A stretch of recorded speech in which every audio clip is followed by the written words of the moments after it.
Assalamualaikum warahmatullahi wabarakatuh. Selamat pagi anak-anak. Waalaikumsalam warahmatullahi wabarakatuh. Selamat pagi juga Ibu. Bagaimana kabarnya hari ini? Alhamdulillah luar biasa. Allahu Akbar.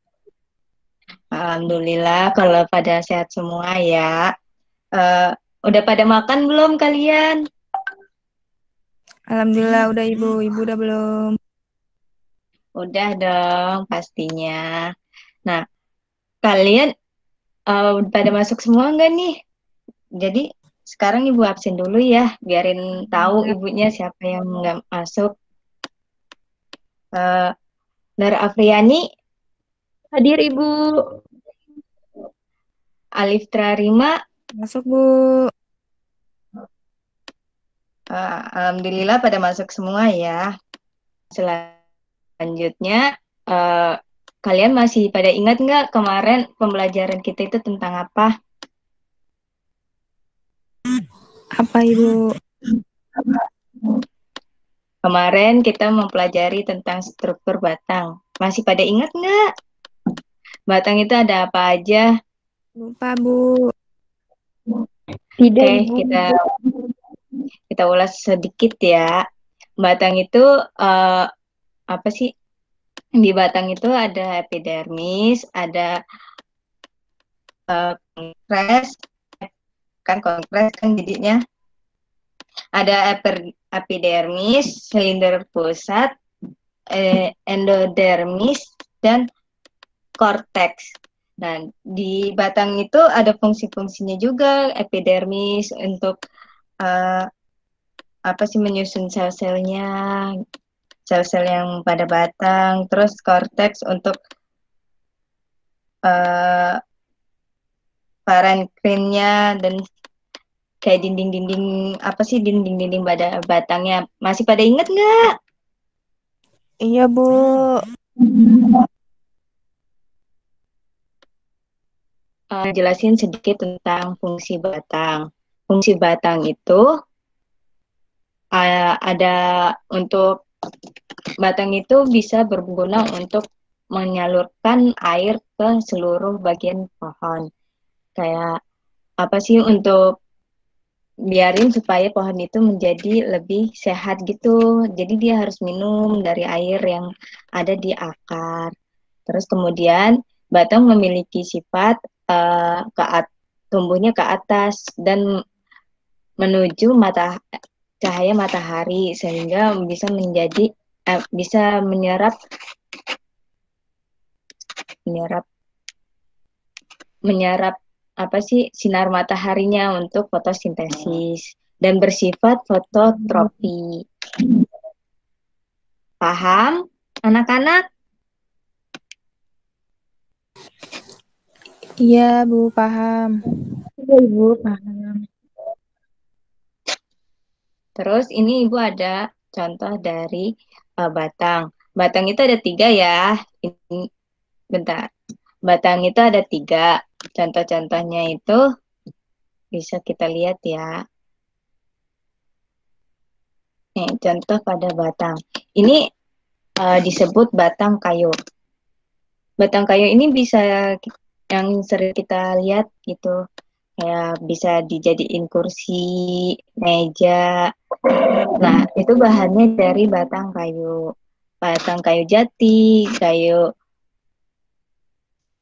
kayu jambu. Pokoknya batang yang apa sih lebih kuat gitu loh. Kalau misalnya dipakai itu nggak gampang rapuh nih batang kayu.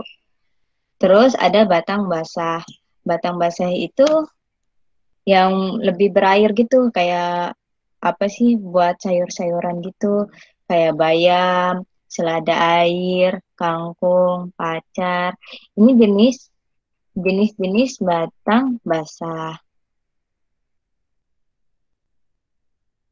Paham anak-anak kalau batang basah itu yang seperti apa? Paham Bu. Kayak sayur-sayuran. Kalau batang basah itu lebih bersifat lunak, dia nggak keras kayak batang kayu tadi. Kan kalau batang kayu keras, jadi harus diukir gitu ya kalau misalnya mau dijadikan kursi atau meja gitu. Dan batang kayu itu lebih kokoh gitu, jadi nggak gampang rusak, nggak gampang apa sih lepas dia karena kekokohannya itu bisa dijadiin rumah juga kalau pakai batang kayu. Nah, kalau batang basah dia lebih ke apa sih lunak gitu, dia mudah dipotong dan apa sih tidak susah gitu, nggak seperti batang kayu. Sekarang ada ketiga, yaitu batang rumput. Nih contoh batang rumput. Yang batang rumput ini biasa dipakai untuk kasih makan ternak. Sering kan kalian ngelihatnya ini batang rumput. Iya, Bu. Kalau batang rumput itu tidak berkayu, dia ya, terus tidak memiliki ruas-ruas yang nyata dan berongga, serta umumnya pendek. Jadi batang kayu ini lebih ke apa sih? Cuman kayak kayak lebih biar terlihat gitu.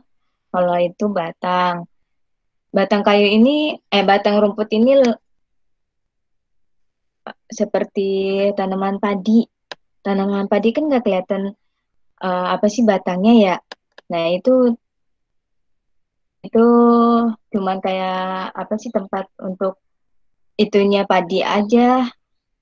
Kalau batang rumput itu untuk biarin padinya numbuh, jadi dia harus menyerap air dari tanah.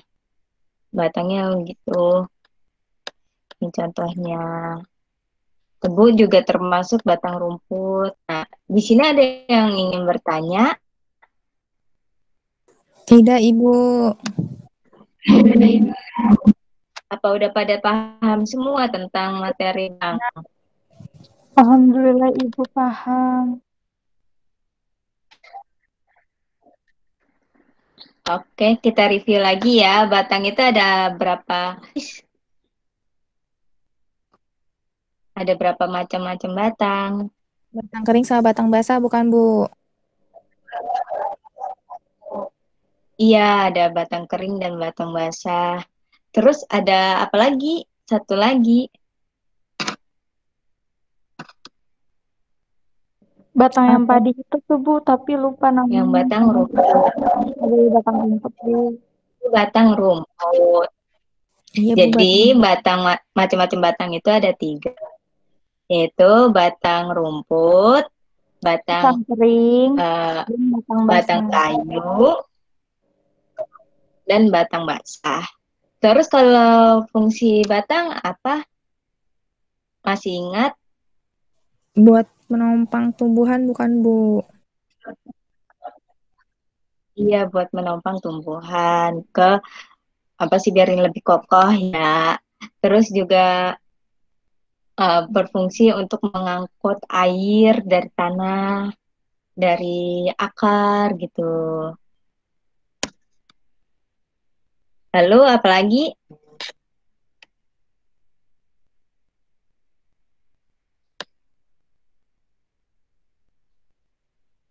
Terus ada ini lagi, apa sih fungsinya? Batang memiliki ruas yang tidak terlihat dengan jelas pada tumbuhan dikotil. Jadi dia kalau dikotil itu tidak terlihat tuh apa sih ruas-ruasnya. Kalau monokotil terlihat dia lebih jelas tuh. Nah, bedanya dikotil sama monokotil itu yaitu dikotil itu berkeping satu, berkeping dua. Kalau monokotil itu berkeping satu. Biasanya kalau monokotil itu seperti uh, tumbuh apa sih batang pada mangga. Mangga itu kan bijinya satu ya, jadi itu disebut dikotil, monokotil. Dia lebih ke apa sih namanya batang yang besar kalau monokotil. Terus kalau dikotil itu yang berbiji banyak. yang berbiji banyak yang kayak jeruk gitu. Anggur bisa nggak, Bu? Lalu dia bisa juga disebut dikotil.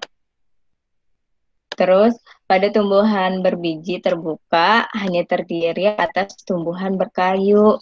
Nah, itu contoh apa sih maksudnya itu kalau bijinya terbuka itu dia kayunya lebih besar-besar gitu loh, lebih kokoh, lebih kuat gitu. Kayak pohon mangga gitu. Kan dia lebih kokoh gitu ya. Terus kalau misalnya anggur itu kan bijinya apa sih banyak gitu ya. Jadi dia pohonnya juga kecil gitu-gitu. Pohonnya kecil batangnya. Ada yang kurang dipahami dari materi struktur batang ini? Sudah paham, Bu? Bu. Baik. Kita mereview sedikit ya. Di apa aja tadi yang kita bahas? Tentang struktur batang sama fungsi-fungsi batang. Macam-macam batang. Oke, macam-macam batang. Terus ada yang belum dipahami dari macam-macam batang itu?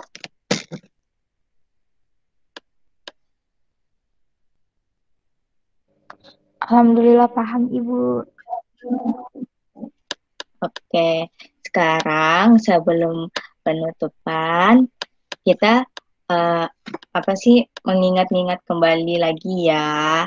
Kalau batang itu ada beberapa struktur kayak epidermis, cortex, endodermis, dan silinder pusat. Terus macam-macam batang itu ada 3, yaitu batang berkayu, batang berumput, dan batang basah. Fungsi fungsi batang tadi udah dijelasin kan untuk mengangkut air ke seluruh batang.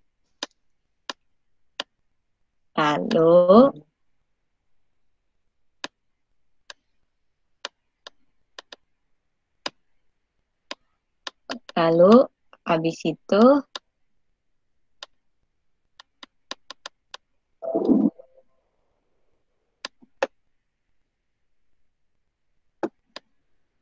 terus ada yang bisa menyimpulkan nggak materi kali ini itu apa fungsinya? Agar kita bisa mengetahui.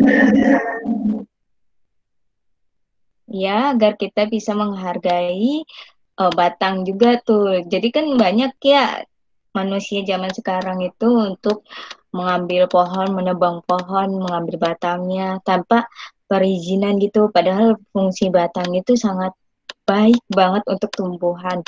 Jadi kalau tidak ada batang, agak susah gitu untuk apa sih namanya perkembangan tumbuhan itu. Makanya kita harus menghargai juga adanya batang. Nah, pembelajaran kali ini kita bahas tentang struktur batang, yaitu berguna untuk batang juga bisa rusak loh kalau misalnya kita tidak mengasih pohon itu air gitu. Batang itu bakal membuat tumbuhannya akan mati. Jadi kita harus rajin-rajin menyiram tanaman, biarin batang juga punya prosesnya gitu, punya apa sih fungsinya sendiri. Fungsinya akan berjalan dengan sempurna gitu. Baik anak-anak, sudah kita akhiri aja ya pembelajaran kali ini. Sebelumnya kita baca berdoa bareng-bareng yuk. Amin.